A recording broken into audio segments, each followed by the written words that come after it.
तो क्या दरअसल जब हम विकास की बात करते हैं, देश को जो ये आज़ादी मिली, इसके सही मायने, इसके सही लुत्फ उठाने की बात होती है, तो हर सरकार का कुछ ना कुछ योगदान होता है, कदम ताल करनी पड़ती है। पर राजनीति में नैरेटिव बिल्डिंग भी बहुत अहम हो जाती है। ऐसे में हमारे सामने चुनौतियां क्या हैं? अब चुनौती बहुत अहम हो जाती है, गरीबी।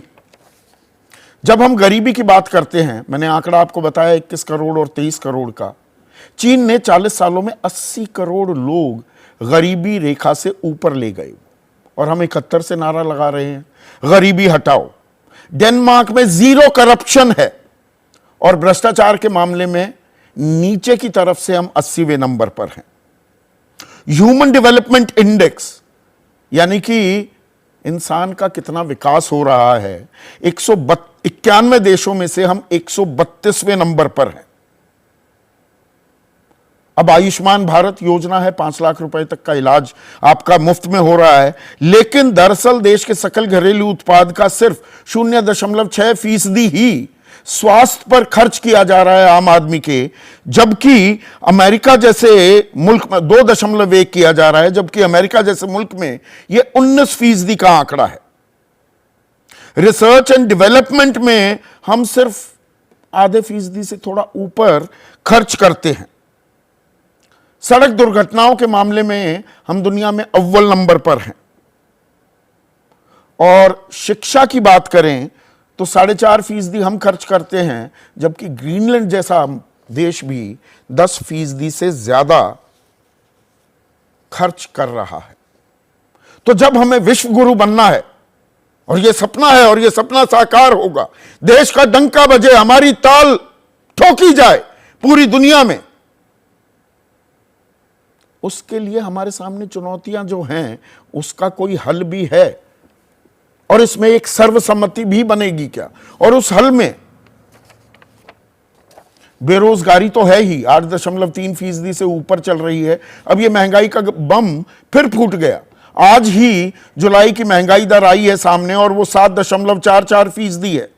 ग्रामीण इलाके में तो 7.5 पौने 8% के करीब ये पहुंच गई है और पिछले साल अप्रैल के बाद सबसे ऊंचले स्तर पर महंगाई आ गई है। तो ये महंगाई डायन भी खाए जा रही है। तो परिपक्वता का तकाजा जो मैंने शुरू में गिनवाया, क्या वो हमें यह भी बताता है कि हमें जो चुनौतियां हैं उन्हें गंभीरता से लेना चाहिए। और ऐसे में आज हरिशंकर परसाई, उनकी पुण्यतिथि भी है। उनकी कुछ बातें आपसे मैं साझा करना चाहूंगा, बहुत ही मौजू है, सालों पहले लिखी गई। सबसे निरर्थक आंदोलन भ्रष्टाचार के विरोध का आंदोलन होता है। एक प्रकार का यह मनोरंजन है जो राजनीतिक पार्टी कभी कभी खेल लेती हैं, जैसे कबड्डी का खेल। तो भ्रष्टाचार के खिलाफ जो ये लड़ाई दोनों तरफ से चल रही है, खेल हो रहा है क्या? रोज विधानसभा के बाहर एक बोर्ड पर आज का बाजार भाव लिखा रहे, साथ ही उन विधायकों की सूची चिपकी रहे जो बिकने को तैयार हैं।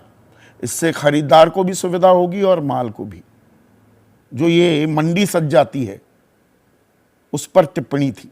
हमारे लोकतंत्र की ये ट्रेजेडी और कॉमेडी है कि कई लोग जिन्हें आजन्म जेल खाने में रहना चाहिए, वो जिंदगी भर संसद या विधानसभा में बैठते हैं।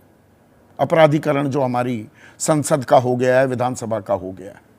विचार जब लुप्त हो जाता है या विचार प्रकट करने में बाधा होती है या किसी के विरोध से भय लगने लगता है, तब तर्क का स्थान हुल्लड़ और गुंडागर्दी ले लेती है।